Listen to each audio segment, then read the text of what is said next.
welcome you to this special edition of our Zoom presentation for the two executive leadership programs, the University of Tennessee Executive Leadership Program and the Tennessee Higher Education Innovation and Leadership Fellows Program. Welcome. And we have a number of additional guests who are joining us today because of their interest in information technology, instructional technology, and all of the domains of IT. It is a real honor to introduce you folks to Bob Kaminski, who's going to also introduce our two primary speakers from Ellucian. So I'm going to say a word about Bob and the friendship that we've had for about some odd years.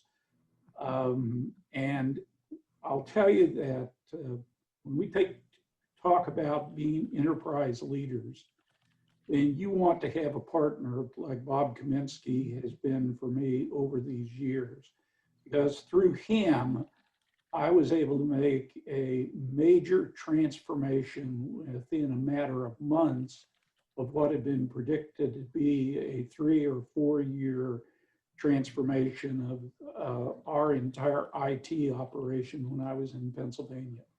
And then he's helped me with a number of projects since then and introduced me to a network of resources that have been invaluable to me. So Bob, this is my first chance to publicly acknowledge, without what Tim and Jennifer had asked for, stories of background that I will not get into, Bob. They will go to our collective graves together.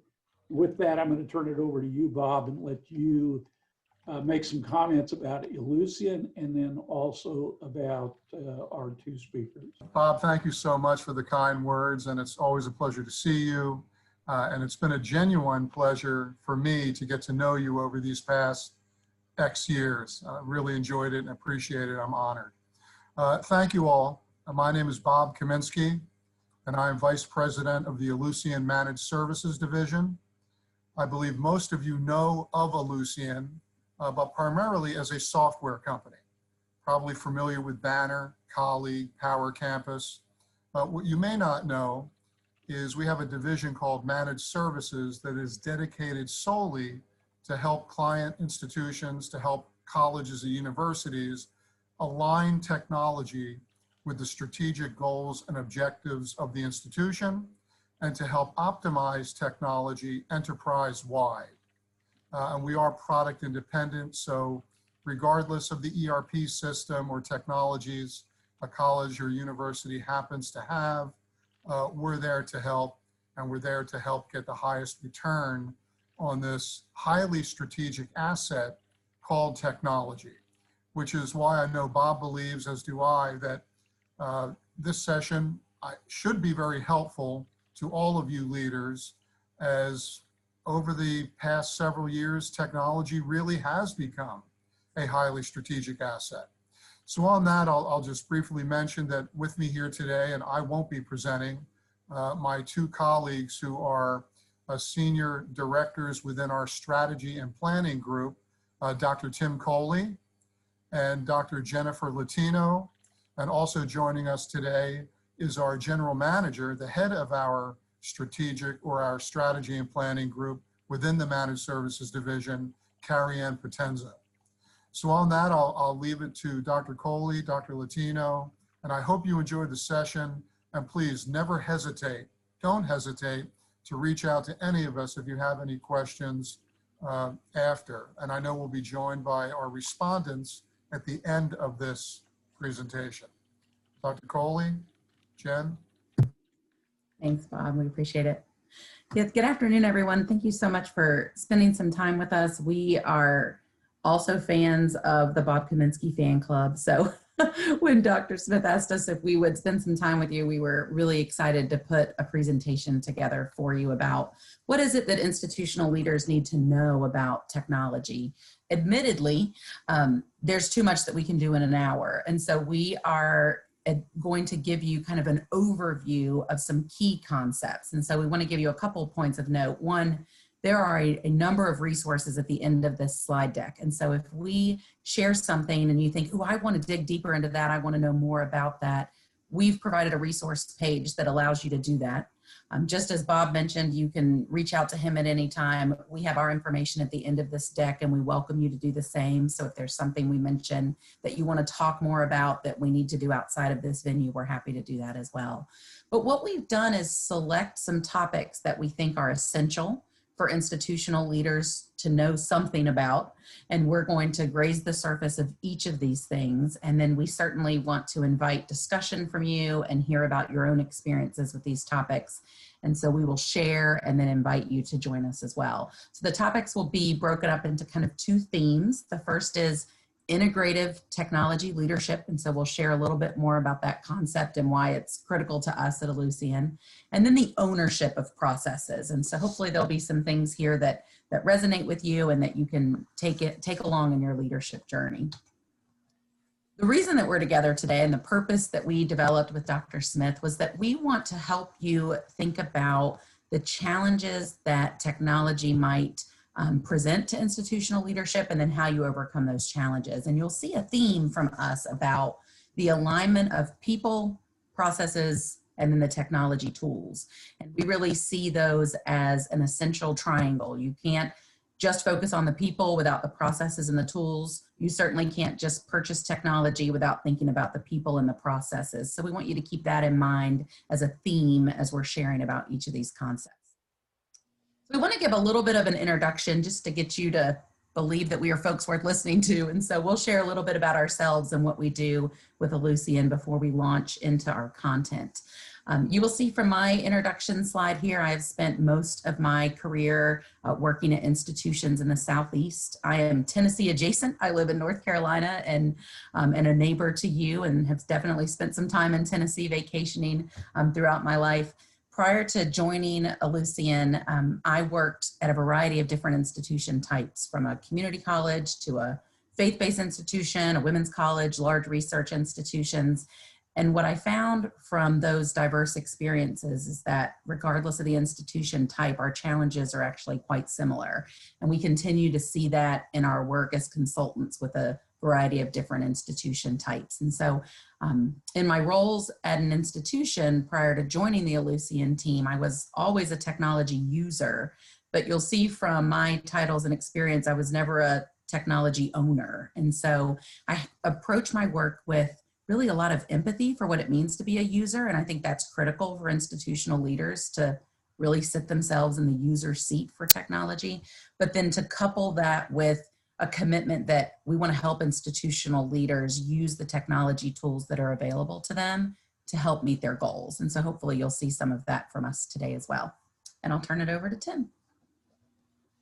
Thank you, Jennifer. It's Jennifer and I, we kind of flip a coin as to who's going to introduce themselves first, because we have a lot of things in common. And so like Jennifer, I worked in student affairs and student life. I was very focused on student retention and persistence and graduation. I think back before it was really the thing that it became. My career was in the southeastern part of the United States. I actually grew up just outside of Northeast Tennessee in the Tri-Cities, Kingsport, Johnson City, Bristol. So I come from that part of the country originally. Jennifer and I worked together at the University of South Carolina. We were in graduate school in different eras at Florida State University. And again, I'm coming at it from that perspective as I think our value to Ellucian is really that we're a bridge to some of the other leaders on the campus. And so very happy to be with you today, and thanks for your time today. So you can keep me moving, Jennifer. So as Bob Kaminski said, we're part of this company, Ellucian. We frequently run into our customers saying, we did not know that you did this. We thought you were banner and colleague and other things. So I just want to reinforce that point that I was 26 years before coming to Ellucian. I've been with Ellucian 12 years.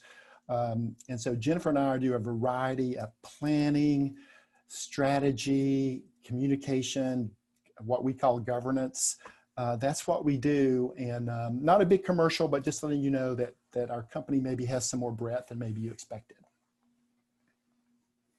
All right, so we're going to talk about our concepts now. And the first one, integrative technology leadership. This has been our mindset for years in the work that we do. And in the last couple of years, EDUCAUSE, and we're going to make a big commercial for EDUCAUSE today. It'll be a key resource, but EDUCAUSE has begun writing about integrative technology leadership. And it's really what we've been working with for a while. It's seeing the CIO as a strategic partner. We think the CIO should be on the cabinet and should be at that level of leadership. We think technology should be aligned with the mission and vision of the institution. As we do strategic planning for technology and people have ideas and we brainstorm potential priorities, if we can't align it to the mission, it's not going to make that ultimate priority list. And so we'll talk more about this integrative technology. We want you to know it just kind of simply means kind of technology being integrated into really the real operation of an institution. We're going to throw a few quotes at you today that we've heard from presidents in our work with Ellucian, and try to kind of summarize the concept. And if I were going to summarize this concept, it's when a president spoke to a group of our technology leaders a couple of years ago, and the president said, I don't have to speak your language of technology, but you have to speak my language of higher education. And so that's exactly what we're talking about, is that technology leaders understand the administrative and academic priorities of the institution. All right, Jen. So we're going to talk about digital transformation. And Jen, you can go ahead and advance this slide. So this is another key concept that we've been working with for a while, and EDUCAUSE has kind of put the label to. And so we think about this digital transformation. It's been going on for a while now. It's getting more and more attention because the laggard schools are starting to show up, that you're really behind the curve. And so this is where the cultural and kind of the workforce processes and the technology changes that really transform the way a college or university operates. This requires that same kind of integrative leadership that we've been talking about. Jennifer and I, we kind of have our antenna out. When we go visit a campus, things may seem like they're kind of updated on the surface, but if we hear that copy machine running and that 3-hole punch machine going and the staplers going, we know that you're probably still using some paper processes, and we understand what some of the limitations could be to things like that. So we're watching out for when an institution is kind of behind the times, frankly. Our quote here is president, and this is a university that has a nursing school and medical school, and the president said, we want technology to be like the central nervous system in the way we operate. We can't be doing things the old-fashioned way. It's got to be our central nervous system. So we kind of like that idea. So again, just a new name for an existing concept of being current with the way you're using technology in those processes. All right, second kind of key theme for us is just transformational change. And we're big fans of change. Every time we do a planning project, a strategy project, a governance project, every time there's a major software change, we try to make sure that we're helping the institution think about how that change is coming. So Jen, if you show, so we have two really kind of key theories, and you're probably familiar with both of them. The first, we think about John Cotter's model for change leadership. And I will say, Jennifer and I, we have the courage to we try to motivate folks to say change leadership instead of the more common change management. And John Cotter is one of the folks who writes about this very, very well. That leadership is about that large scale transformational type of change, not just the regular incremental change that we experience so often. So we're trying to help folks think about, if your technology is changing, we've got to change some attitudes. We've got to change the way we work. We've got to change other things to really leverage the value of your technology. And then another model we really like is the ProSci ADKAR model, talking about the awareness, desire, knowledge, and then having the ability to execute, and then reinforcing that to really make the change stick. A lot of people write about change and they talk about how we revert to our previous culture and we revert to our previous habits. So ADKAR is a way to really help that change kind of flow through an organization. And so if you're interested in either of these approaches, we've got a resource for you. We can help you think about it. We're happy to talk about this. It was briefly on my introductory slide, but I did a 6-course program and just learned a little bit more about change leadership. I did an EDUCAUSE program on change leadership as well. So we're happy to kind of help you think about, how do I help my institution deal with a large-scale change that's happening? The quote we will show you later that we think about here is one of our favorite presidents we work with talked about that as times are changing, the college has to pivot. And we know that pivot is kind of the word of the year, right? It's the pandemic buzzword. And he was using this word in a kind of pre-pandemic. He said, if we don't pivot, then we're going to be on a road to nowhere. And so we just kind of love that thinking that if you're not changing and growing, the world is changing around you and the drivers are changing around you as well. All right, so I'm going to turn it back to you, Jen, for the next couple of concepts. Yeah, it seems like we used to, when we would talk about change in higher education, folks will kind of lean in a little more and listen, wanting to grasp some of those concepts because it wasn't something that every leader had really encountered. But after the past year, everybody's there, right? So we talk about change, we get a lot more head nods and a lot less questions because now we've all had that experience of change. And we think that when we look at our institutions that come through change in a positive way, or they continue to move forward and support their mission, like this president suggested in his conversation with us, it's often strategic leadership and governance that they can point to say, this is what helped us. And so we see these as kind of joined concepts. They definitely could be separated, and we have provided you resources on both, but we like to think about strategic leadership and governance as kind of a coupling. And a lot of times when we say governance, folks think, oh, I don't know, governance seems to be kind of a scary term for us in higher education. But really, if you look at governance as just the process of who contributes to making decisions, right? Who are the decision makers at your institution, then it makes a whole lot more sense to have governance structures in place across your organization. And so thinking specifically about technology, we like to look at technology as an institutional commodity. There's no one unit that owns technology. And so an institutional decision-making process really is helpful and makes the most sense. So we're gonna present a couple different ideas here. The purple box that you see here might be familiar to some of you. Paul Schumacher and some of his colleagues developed this framework, and it was shared in the Harvard Business Review several times. So a lot of folks may be familiar with it. And this framework suggests that there's 6 essential skills that help leaders when they need to strategically navigate decisions and change.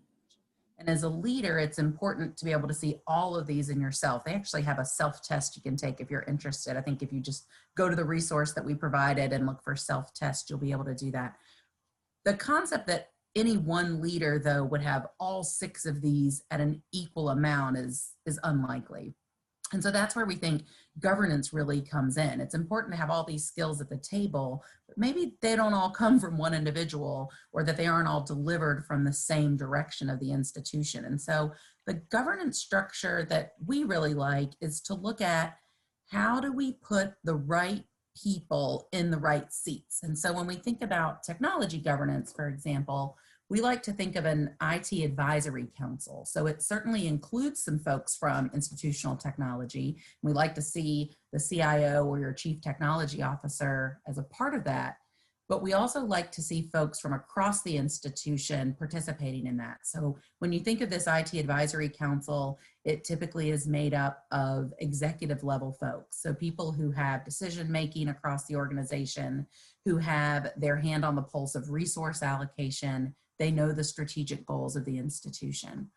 And then we like to see that group host a series of committees that are more focused on a particular topic. So a common one that we see is a data governance group that really is about protecting the data for the institution, or an academic technology group that's made up, as you can imagine, primarily of faculty members who have an interest in the academic technology, the classroom technology, the learning management system, your online course technology. And so those groups come together to be very focused on a topic, and they're supported by that advisory council. They cascade information up to the advisory council, and the advisory council then takes those committee reports, if you will, and makes decisions about resources. So when we think about governance, that's what we're talking about, is bringing the right voices to the table, putting them in the right seats to be able to help make decisions for the institution, specifically to technology, as that's one of our institution-wide commodities. That's a little bit about strategic leadership and governance. We also want to look at technology skills, and this isn't so separate from governance, because often we will see one of our governance groups will emerge as a training and development team. So who are the folks that are responsible for training your technology users? And this isn't always a black and white answer for institutions. There are generally a number of people who contribute to that. Sometimes it's the role of HR to help with onboarding. Sometimes it's the role of a hiring manager to make sure that their team knows the tools that they need. Sometimes it's a staff group from IT who helps you to learn a particular tool. So again, the development of your technology users is often not pointed at just one individual or one group at the institution as well. So governance helps in that. We do know that keeping folks proficient with technology tools is one of the greatest challenges that our institutions face when it comes to really just staying proficient with tools and making sure that you're using the technology tools that you have to the greatest extent of what they can do. We do a lot of strategic planning.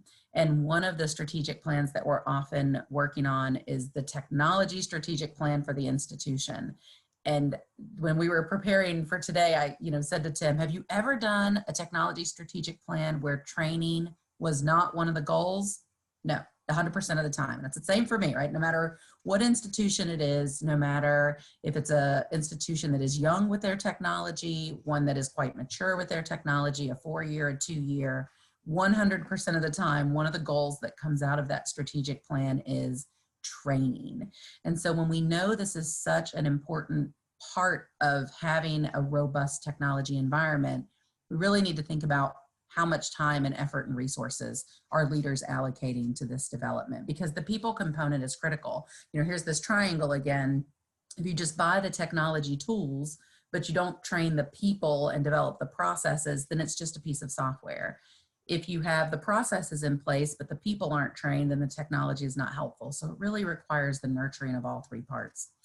And one of the quotes that we have heard from a president recently when we were talking about the importance of technology development and training was, he said, we have 21st century technology, but we have 20th century processes, right? So we have the tools we need. We have the technology in place that can help us do the work we need to do, but our processes are antiquated and maybe our people aren't ready. And so this presents a real challenge. So it's a concept that we think is critical for leaders to think about. All right, pass it back over to you, Tim. Yeah, so next we're going to talk about a few of these key processes, where technology comes into play. And so Jen, if you'll keep me moving, there it comes. So we want to talk about engagement and communication. Certainly technology is a major tool as we think about how we communicate, share information. We're going to have a little bit of focus, and I think this speaks to our background. We want to talk a little bit more about how the student engages with the institution. So Jen, you can push forward. So that left-hand image is just to remind us as a student navigates their way through an institution, how do they engage with other students? We know that's important. How do they engage with faculty, both in and out of the classroom?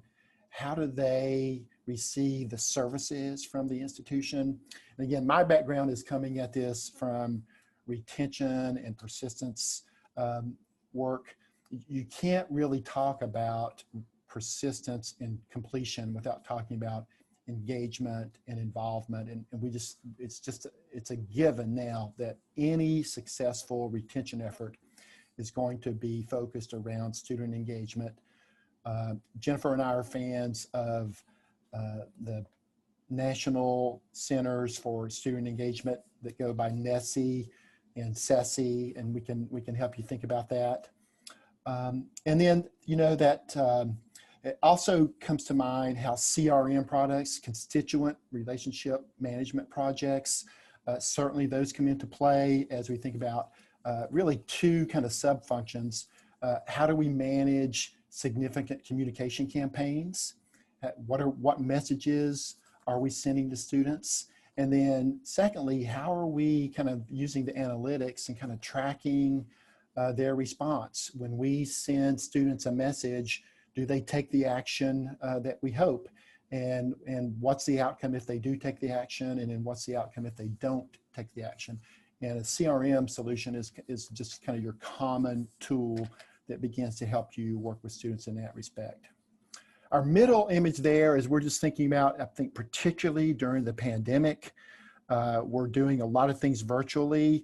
I think a year and a half ago, Jennifer and I would have wanted to be with you in person, and we would think about this presentation maybe differently if we were with you in person and how we might engage with the room in that way. We talk a lot with schools about engagement on steroids and the things that you're trying to do with students when you're in a virtual or remote environment.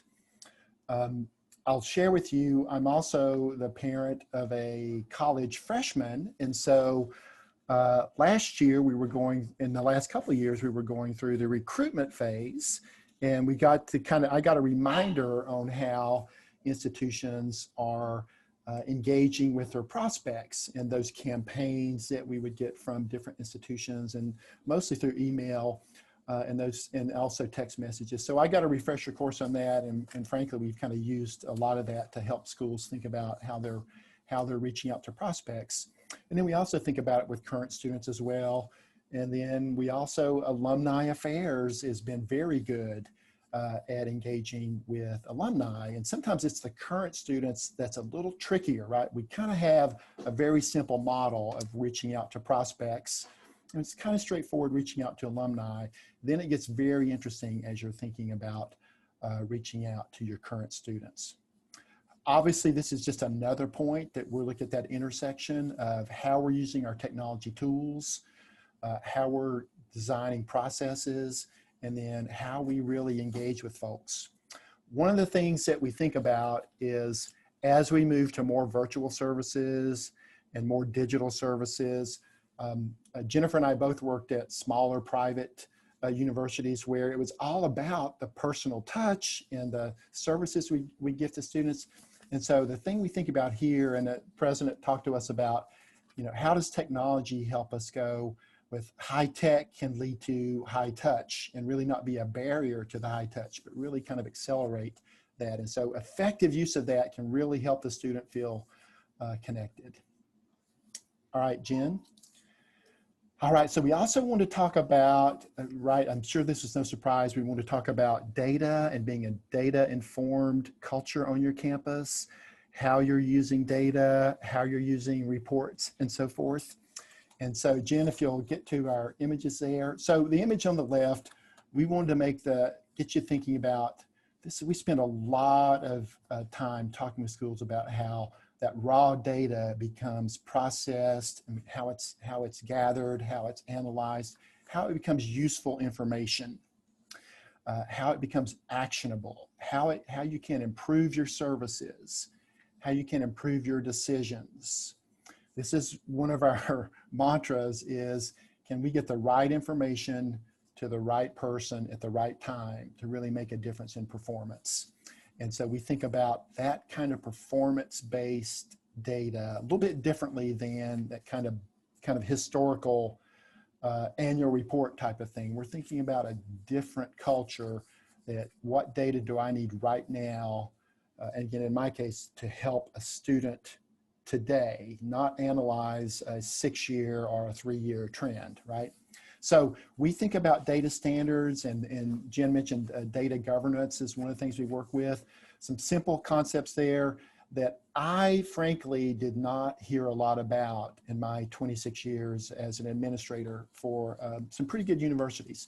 So this idea of ownership and who are the trustees, think about that. Who are the trustees of your data? Who are the stewards of your data? Who are the custodians? And then what we very seldom think about are who are all the customers and consumers of your data. Sometimes there's an ownership role that's the hoarder of data. And we're trying to help schools not hoard that data, but we just found that's a real issue of kind of taking responsibility. If we can't define those ownership roles, we're probably not going to get much further in the other ways. Quality is what you think about, making sure that we have good data, that we trust it. We talk with schools about their reports and the reporting tools. And sometimes they say, you know what, it really doesn't matter about the reporting tool because I don't trust the data to begin with. And then access as well as can staff and other consumers, can they get the data they need to work with, and what's blocking that? And the way we talk about security is a little bit more about the sensitivity and just making sure that we respect the privacy and so forth.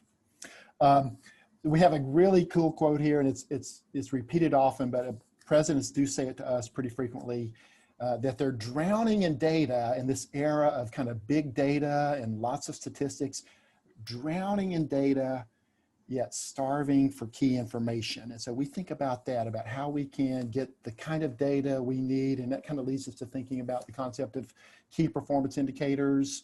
It means, you know, that we're focusing on a few things and turning that into really quality information rather than trying to measure everything. And I was a child of the age of assessment where we kind of try to do that. So we think about useful information.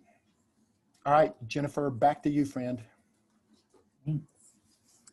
So the last new concept that we want to share with you is this idea of online instruction and services. There's no way we can have a conversation about the importance of technology to colleges and universities without talking about online instruction. This is another one of those concepts that if we were having this discussion 13 months ago, we might be having it very differently, right? You might all have a different level of understanding and comfort with online learning. And certainly some of you would have been able to say, you know, I'm at a 10, I've taken online classes, I support them, my institution has a robust online environment. And others of you might have said, you know, well, we're kind of at a 1, we don't have a very well-developed online learning program, and maybe that's not our goal. Today, we're all having really similar conversations about online learning and the role that it's playing at our institutions. And so we want to share a little bit of kind of a historic view of what we saw for online learning. And then if we had a crystal ball, I think we could all make our guesses about where things are going to go. But here's the story, is that even prior to the pandemic, we were seeing a steady level of growth in online learning. And so when you see that kind of pink bar there, for courses that are organizations and programs that are exclusively online, we were seeing a lot of growth in the prior 5 to 7 years to the pandemic. We were seeing not so much growth and even a decline in courses that are online only. And so we wanted to share this, even though it's a bit of a dated look, just to remind you that this isn't just a blip that we've seen because of the pandemic, but truly putting some attention on our online programs is going to be a critical change in some of our academic missions, and probably some attention that we're going to see a lot of our institutional leaders really putting their eyes on. And so we hope that some of you will have some things to share in our discussion about how online learning has really shifted and what you see as potentially a change for your institutions going forward. We were talking recently with the president of community college who said 90% of our courses prior to the pandemic were offered in person. So they were very much a community college that students registered for a course and they drove to one of their campuses and they went inside the building and sat in a classroom.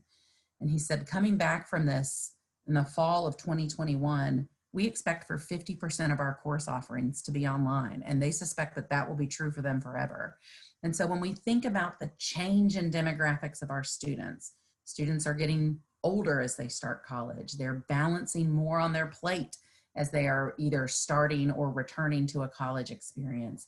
they are desiring more flexibility in the way that they engage with their learning. And so if someone is going to be attending your institution and managing a family and managing part or full-time work, an online course or a completely online program is going to be much more attractive for that learner. And so that's where we're starting to see institutions who maybe didn't have a big foot in the online game now really needing to look at how does the provision of online programs and online coursework impact our recruitment of new students. And so that's something that I'm sure a lot of you are thinking about, and definitely a concept that's important for college leaders. So we want to give you a bit of a kind of review. So we presented 8 themes that we think are critical for institutional leadership to know about, to develop knowledge about, to have regular conversations about with regards to technology across the organization. And so we tried to filter in for you some quotes here and there from presidents, and that's what we want to use as our reminders or our takeaways for you. So I'll cover the first few of these. So thinking about integrative technology leadership. This is where we hear a leader say, I don't have to speak your language, but you have to speak mine. And so as you're thinking about your technology teams and how you engage with them, really thinking about the discussions that take place and how you want a CIO and your IT team to be able to engage at the cabinet level.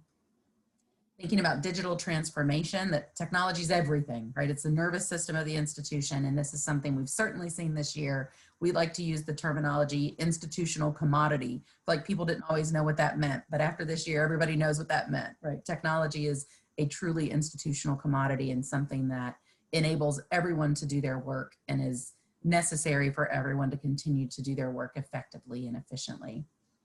And then thinking about transformational change. So we're in an environment that's constantly changing. So when a president says, in today's changing environment, we have to adapt and pivot so that we can continue to fulfill our mission.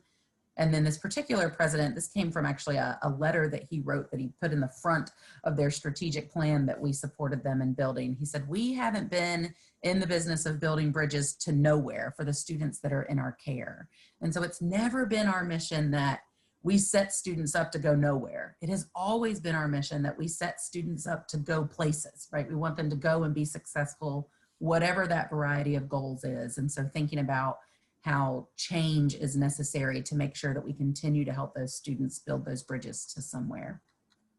And then for strategic leadership and governance, our presidents often will say things to us like, governance allows us to partner with constituents that will help us lead technology initiatives. So this particular president, we set up their IT governance structure, and he just, had these ahas about, we are able to do things with technology now that we couldn't do when all the decisions were coming out of the IT office. And so by bringing more folks to the table, we were able to really change the way that we look at technology and how we make those decisions. And Tim, I'll let you cover these. Yeah, so with, thinking about skills and training, as Jennifer said, every campus we stepped foot on for the last so many years, that's been an issue. Most schools say we bought the products and we thought we were there, and you're not there, right? It's when you get the training. Most schools tell us, oh, sorry. Sorry, Tim, I'll skip there. My apologies. Most schools tell us, another thing we ask about in a little survey is most schools tell us they are not leveraging the value, right? We've never been trained to leverage the value of the technology we have. All right. In terms of using technology for engagement and communication, it's just critical. Now, I'm not of the same era as the Bobs, but back in my day, I worked at a small school where I had a retention team, and this was a small school of about 1,000 students, and we could meet on Tuesday morning, and they could tell me in advance who's at risk and what the factors are, and the campus minister and the associate director of athletics and people, they just knew the students inside and out. And then a few years later, I'm working at the University of South Carolina, where we don't even imagine we have that kind of personal knowledge, and we're totally dependent on data and technology to help us begin the process of, if we don't have the technology giving us the data, we're not going to get to the high touch. And so we knew that it was a critical step in reaching out to students. And then with data, Again, most of our, I think if I had to give higher education in general a grade for data management, it would probably be about a C minus.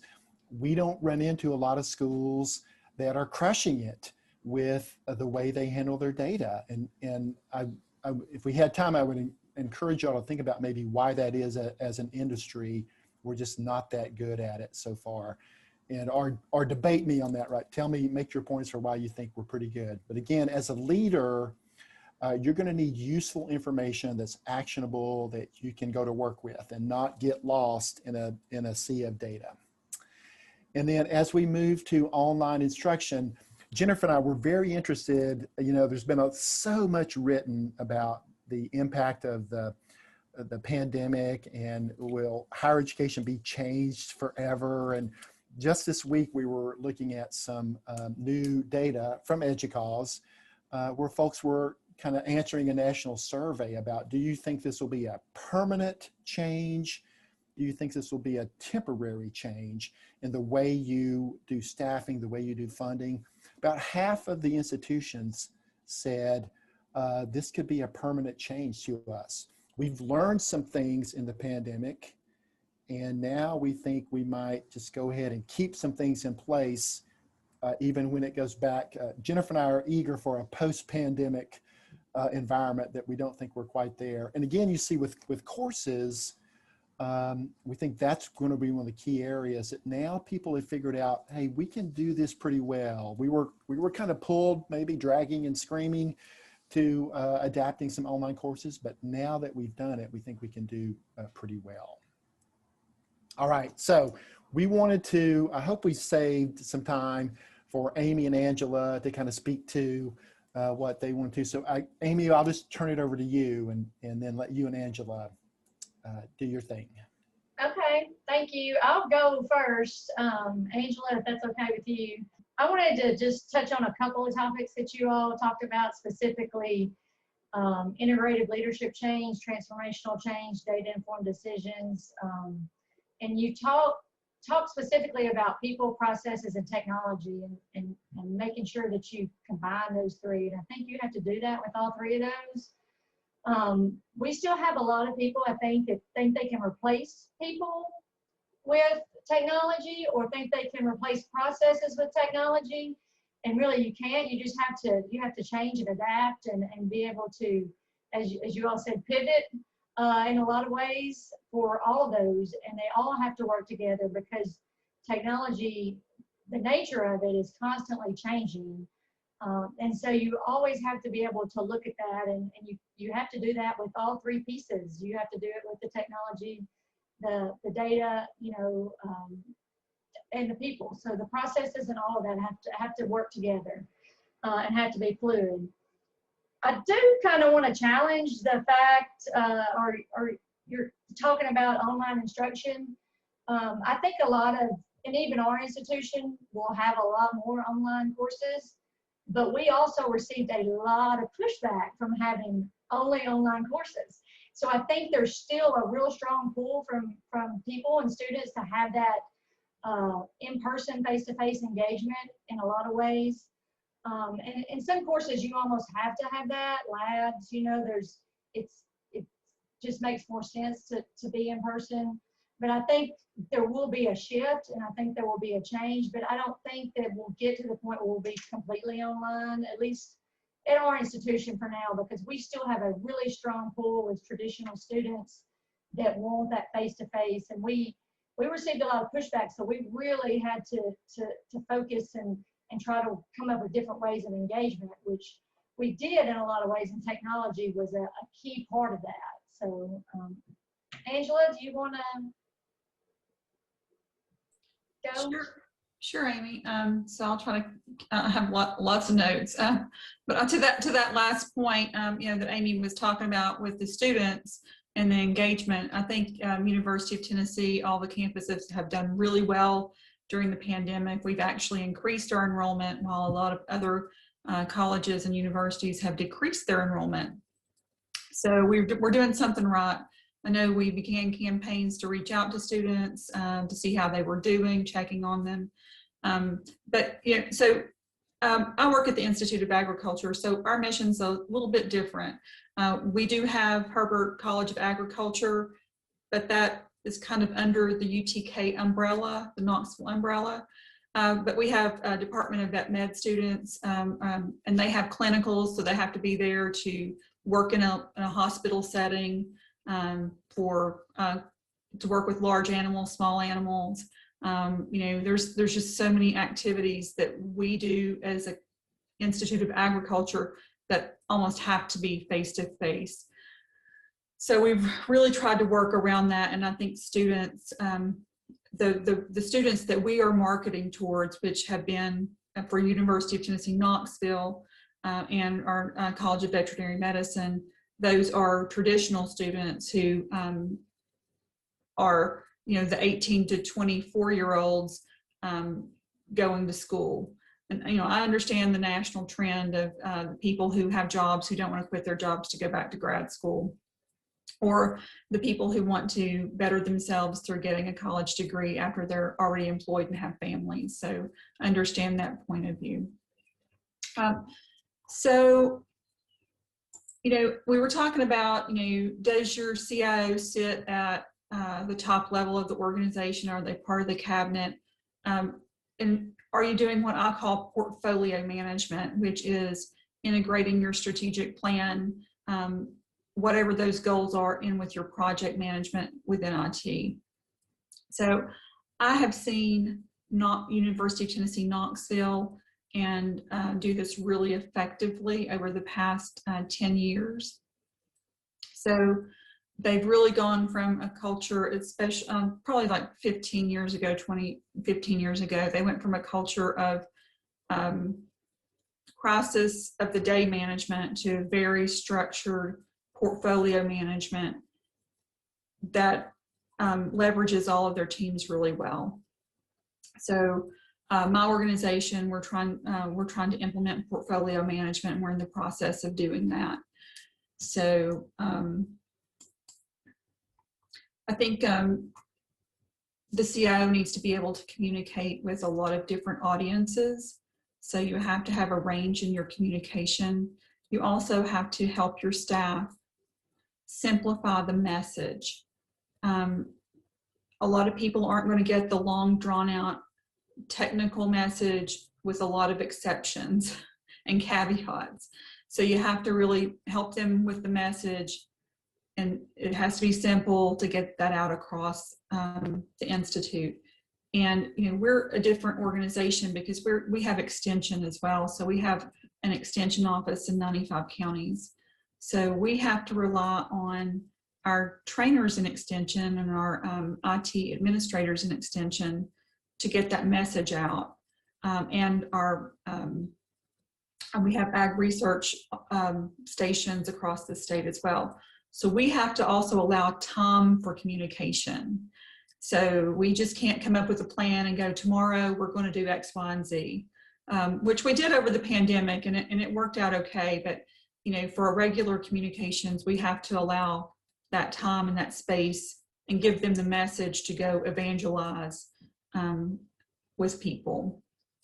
And as far as skills go, I think the pandemic has really brought this to the forefront for me, that we are going to have to retrain our staff every 2 to 4 years. We can't sit and think that technology is going to stay the same for 5, 6, 7, 8 years, because it won't. And Amy's shaking her head, so she's agreeing with me, I'm thinking. Yeah, so we have to, and it's not just going to be our staff, it's going to be everybody who works in the global job market. Technology is just changing so rapidly that unless we're updating our employee skills, we're just going to fall behind. And there's already a huge shift or a huge divide in people who live in urban areas versus people who live in rural areas. So with the urban people living in urban areas being a little bit more tech savvy than the people living in urban areas. So we have to be really conscious of that.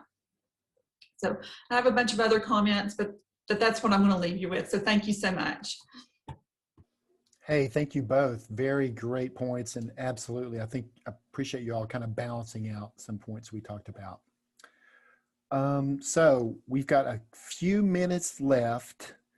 We wanted to see if other folks had comments or questions, and we're happy between Jennifer and Angela and Amy and myself, we're all happy to take any comments for a few minutes.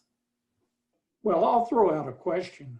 And I'd like all four of you to answer this, but I want to start with Angela and Amy. And that is, when you think in your role as responsible for IT on your campus, what are the attributes of the ideal boss that you want to report to? Someone who is interested in learning, and someone who's interested in listening, and someone who is a system thinker and is thinking about the good of the whole organization. I would agree with Angela on all those. I would also say it needs to be somebody who understands that they won't always see a big change when they spend money. I feel like that's a big problem in technology and getting money, because a lot of times the back end infrastructure type budget elements, or people don't see the big changes from those except when they don't work. And so I think having, at least having the concept of knowing that we won't always see big changes, like when you install a brand new big piece of software or something that somebody's going to use all the time. But all the back-end network and servers, those things are all very important, because you can't have any of the other things without those. So I think also having a basic understanding of some of those pieces is really important. But I think having somebody that supports it, that understands the importance of technology as a strategic partner, not just from the basic technology side, but as a strategic partner that can work with others to help come up with some innovative ideas on how to solve problems. Yeah, I'll just add one more thing. I think, and Amy touched on this, it's collaborative leadership. Someone who is really interested in not allowing, I'm going to say not allowing, but having other leadership who's willing to collaborate, to unite forces to get projects done. Great. Now, Jennifer and Tim, you spend a lot of time with the leaders of technology. What would you add to that set of attributes from what you've seen as you've attempted to help those leaders and to help their IT functions? Yeah, I'll go first, Jen. And absolutely, I think, Angela, I think you're right on in terms of, thinking of a CIO who reports to the president, that the president understands that technology is a strategic commodity and can help plug that in. I mean, some CEOs tell us, the president just thinks I'm a glorified tech, and so they call me to come in and set up their laptop and make sure they can get their screen up and things. So we know that's a problematic thing. Other times, if the institution doesn't have a clear direction, if the CIO doesn't know where the institution's going in the next 2 years, it's almost impossible to succeed, because you're trying to bring the technology to get you on the map to where you want to be. And so if the institution doesn't have that vision, so that vision is important for the technology. Sorry, Jen, I took our kernels there. You may have some other things. No, yeah, I think you're right on, all of you. And I think someone who's learning focused is critical. When we look at the CIOs that we work with and we see high functioning institutions where technology is very much a part of the regular conversations about the strategic direction for the institution, it's usually because there is a chief information officer who is focused on learning and who is focused on educating the institution. But I think that has to be preceded by them being a listener. And so we often work with the folks who work with the CIOs. And when we talk with them about, give us the ideal relationship that you would have with technology, they say, I like that they listen to my concerns. So my role as a former student success person is I would go to IT and say, this is the problem that I have and I don't know how to solve it. And so I really appreciated when they would listen to what my concerns were and not just say, oh, you need to buy this product, but to really think about how technology can help me solve that problem or help me be more efficient, help me to reach my students in a more effective way. And so that's what we see, that as far as those key competencies for a CIO is they have to be learning focused and they have to listen to the needs of the institution. Questions from anybody or observations? Hi, Bob. This is Kelly in Knoxville. How are you today? Great, Kelly. I knew Good to see you. you'd have a penetrating question. Oh my gosh, not really, but I do need some advice. Someone mentioned the IT Advisory Council. What is an ideal makeup of that? Or if someone could elaborate a little more on that. Kelly, if you want to put your email in the chat, we will send you a slide that has the ideal membership. Okay, good. Yeah, but I'll let Tim comment. Yeah, it sounds like Tim wants to comment on what that might be. Kelly, Okay. I wanted to say that's just as we rehearsed it, Kelly, because we love talking about putting together that kind of team. Sometimes we say we want the most senior leaders we can get from key academic and administrative offices. We don't want a room full of IT folks. Sometimes instead of the senior leader, you want their right-hand person who gets stuff done. Because sometimes you get a senior leader and you're like, oh, we got the ideal advisory team we wanted, and it turns out not to be so ideal. But we'll give you some resource on that. And yeah, but thank you for that question. We just smile because that's right up our alley of putting those teams together.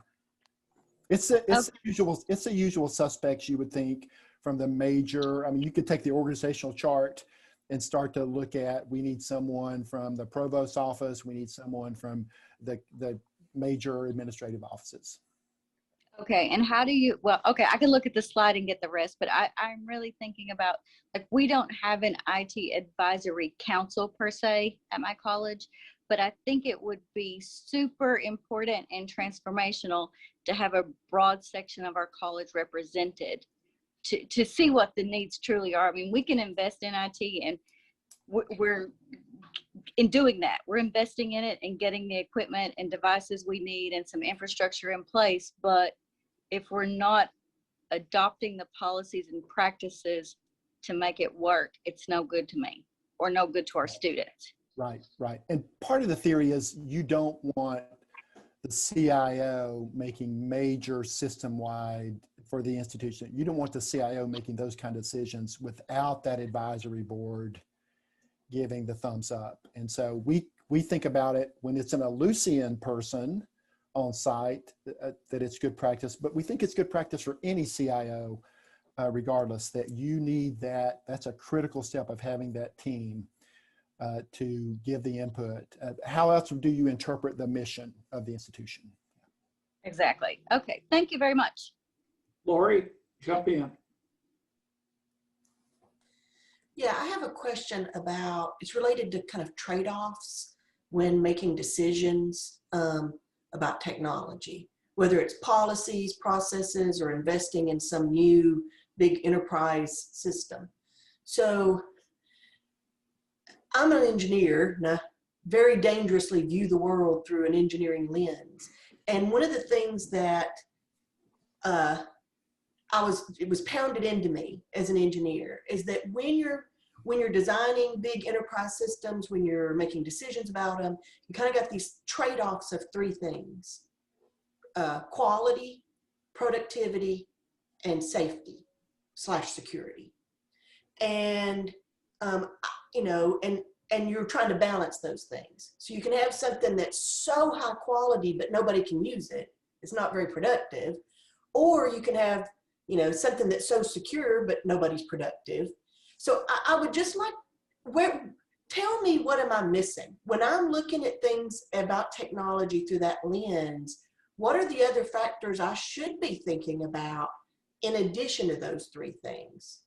Obviously budget, but let's set that aside. You know, what are the things I'm missing and not thinking about when I'm looking at it through that filter? This is my signal to Jennifer if she wants to take the Yeah, I first will. turn. I will. So I think you're definitely onto something, right? It's a series of compromises. And so we don't want to compromise quality. We don't want to compromise productivity. We certainly don't want to compromise security.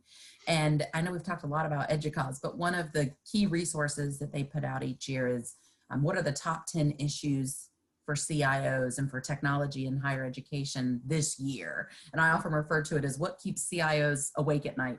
And it would be no surprise to any of you that security has risen to the top the last several years. So outside of how do I maintain a relationship as an integrative CIO, that's kind of paramount.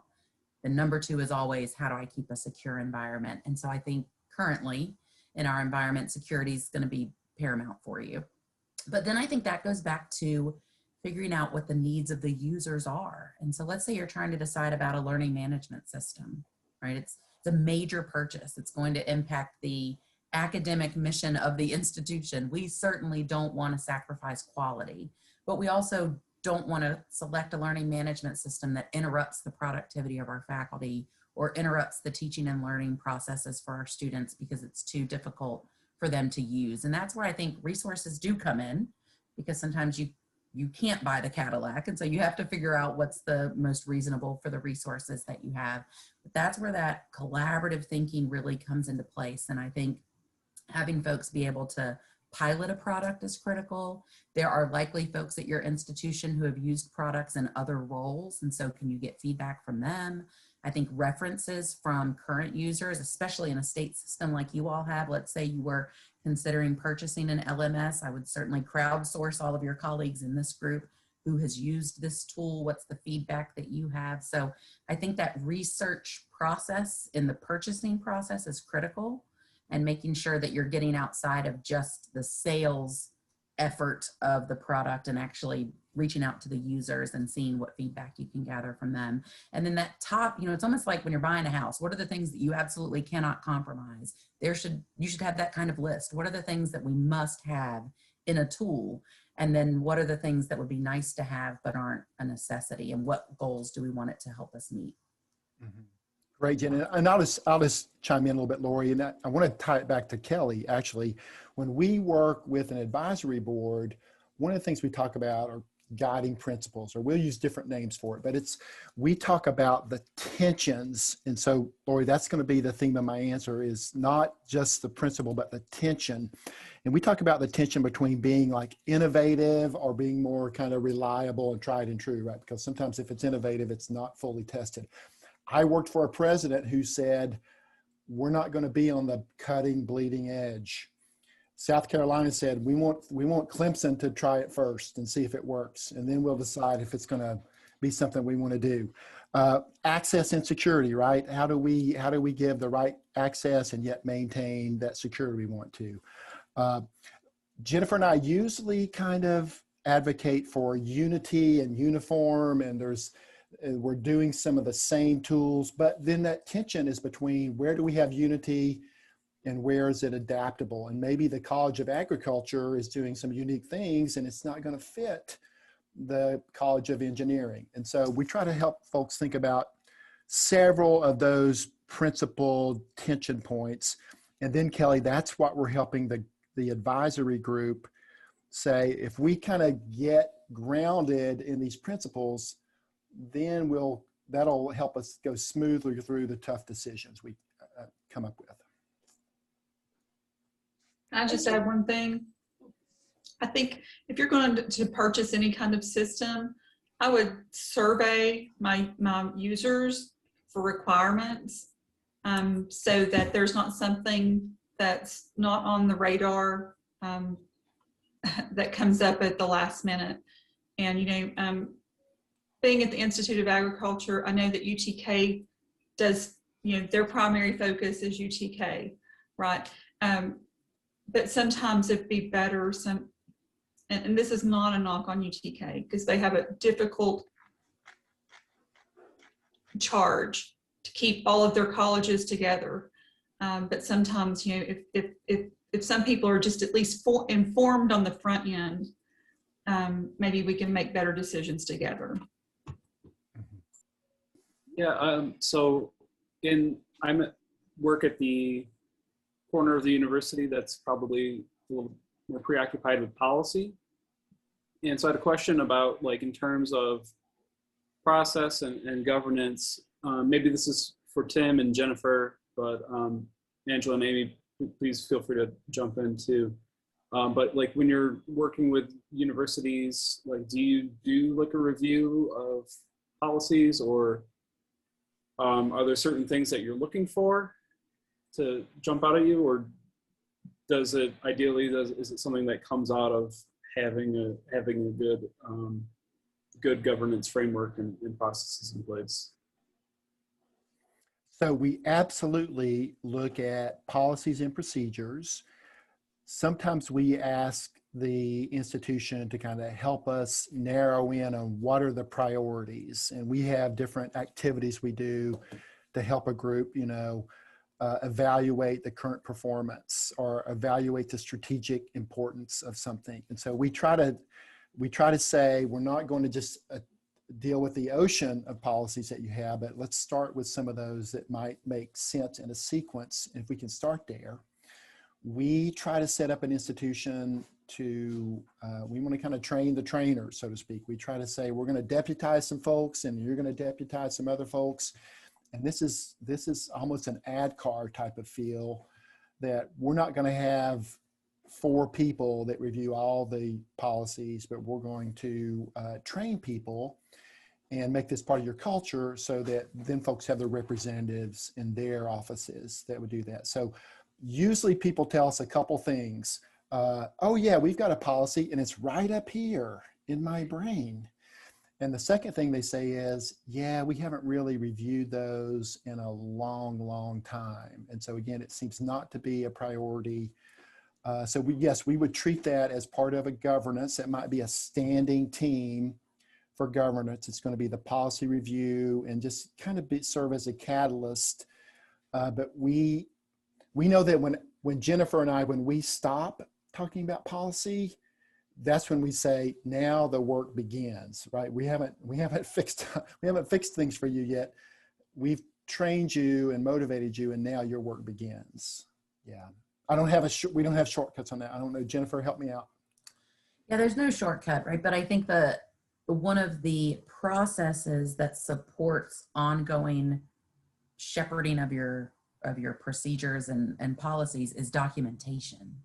And if we had to give higher education a grade on documentation, it would be less than the C- that Tim gave them earlier. It's that we just aren't good at documenting processes. We do let them live up here. There's this one lady in the registrar's office who knows how to do it, and only that lady, right? And that's detrimental to the success of our organizations long term.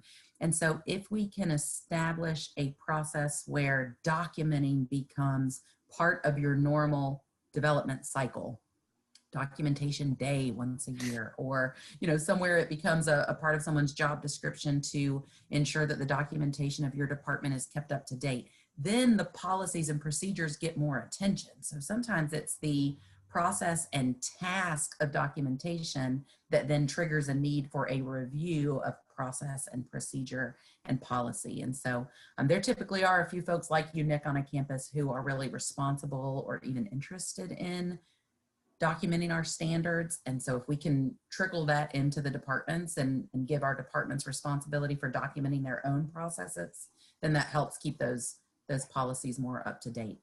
But it's an epidemic across higher ed, right? It's not your own institutions, it's everybody we're pretty lousy at this as an industry, but it's kind of our mission to get folks back on track with that and make it less of a painful process for them. Yeah, and just one more thing I'll add is typically we try to think about a cycle as a way to kind of organize our thoughts. So it may be the touch points a student goes through, or the steps in onboarding a new employee, or making sure that people get a paycheck, or just whatever. But we try to say, let's think about a group of processes that are related, maybe sequentially, or maybe they're in the same family. And I think that's why I think we're not very good at it. It's because it's overwhelming until you start to, Jennifer and I use the word taxonomy a lot. And so one of the first things we do is say, let's develop your taxonomy for some policies. and put them into categories that become more manageable to work with. Jennifer has to give me a quarter every time I work taxonomy into a presentation. Well, you got it in. Yes. Congratulations, Tim. I want to thank Tim, you and Jennifer. Bob, I'm going to ask you, you want to provide a wrap up for us? Sure, Bob, happy to. Thank you all for joining us. I always learn something when I attend a session with Tim, Jennifer, and now Amy and Angela. So thank you all. And the questions I think were excellent. I think it's obvious that we touched on some very key, very important topics, but yet there could be hours, if not longer, spent on each of those. Our objective was just to give you a high-level overview of things that leaders should be thinking about with respect to technology and the enterprise. And I'll just end by saying that, little anecdote, but as you can imagine, Ellucian, working only with colleges and universities, we're very much involved with all of the key associations, and higher education is very big on associations. And at many of the conferences on behalf of these associations, we sponsor new presidents workshops, new business officers workshops. So we get to meet all of the brand new incoming leaders, presidents, VPs of finance, et cetera. And there's one thing we always like to say, and that's if technology is not on your radar today, it most certainly will be very shortly. And lo and behold, that always holds true, and they come back to us and say, you know, you're right. When I was thinking about taking this job as a new president or CFO, et cetera, I had so many other things I was thinking about, you know, how do I work with the faculty, et cetera, et cetera. But lo and behold, today more than ever, and it wasn't like that when I went to school. It wasn't like that many years ago when I first began with the company, but technology really is a highly strategic asset that's so important to the overall success of the enterprise. So hopefully this has helped you kind of, you know, build that into what it is you need to learn to become better leaders. And if there's anything we can do, or if there's any additional resources we can provide, Tim, Jen, I believe you do have a list of resources that we're going to make available to this group and others. Please take advantage of them. But Bob, thank you. It's always a pleasure to see you, and great to meet all of you. And Tim, Jen, Angela, Amy, thank you so much. We're trying to provide a service to you as enterprise leaders or aspiring enterprise leaders about important issues that you need to address, and we'll continue to keep that series going.